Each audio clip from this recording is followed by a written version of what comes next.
feels overwhelmed by intense fear, sense of doom, fear that they will look crazy, or sensation of unreality.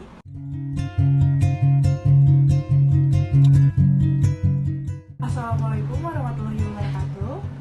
Hello, it's a pleasure to meet you. My name is Hamdana Raspanamia. Today I will share with you about anxiety.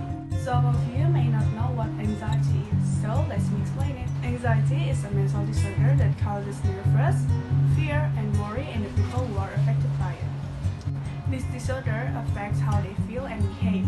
This disorder can occur repeatedly for no apparent reason.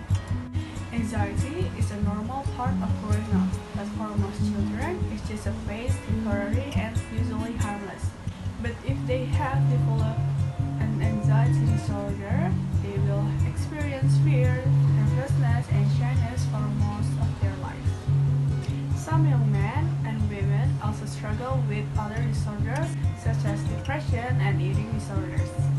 Along with anxiety, there is social anxiety. They will most often appear very shy and awkward, but that's because they're scared. Anxiety also affects teenagers at school.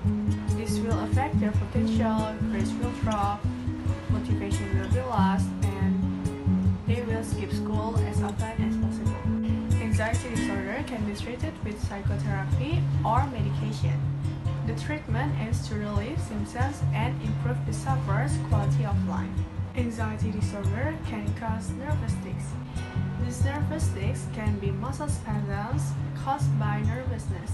For example, eye twitching, lip biting, shivering, and irregular patterning. Until now, the cause of anxiety disorder is not known with certainty. However, this condition is thought to occur because there are parts of the brain and nervous system that mistakenly interpret movement or sensation in the body. As a result, the movement or sensation is perceived as a threat. There are several risk factors that can increase the occurrence of anxiety disorder. First, having a family who suffers from anxiety disorder. Second, suffering from mental illness such as depression. Third, excessive consumption of alcoholic beverages. Fourth, experiencing a traumatic event such as an accident, physical abuse, or sexual assault.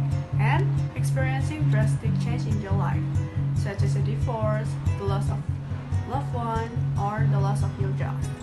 Mental disorders are as serious as any other disease.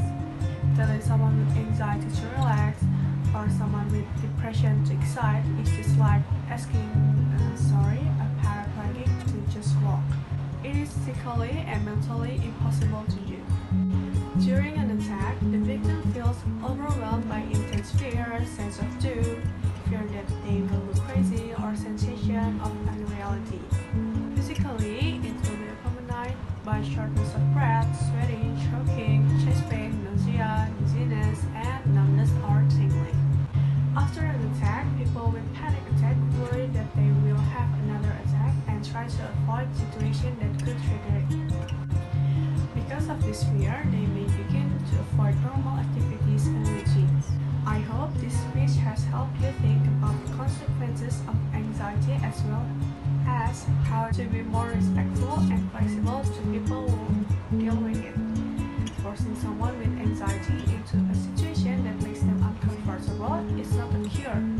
On the contrary, it is a torture for that person. Keep in mind that some of the symptoms of anxiety disorder can be similar to other health problems such as heart disease and thyroid disorders. Therefore, it is important to detect anxiety disorder symptoms earlier. So, in conclusion, anxiety is something we should all remember and be aware of. And let's be respectful for people who have a mental disorder. That's all about anxiety. I hope it will be helpful to know about anxiety.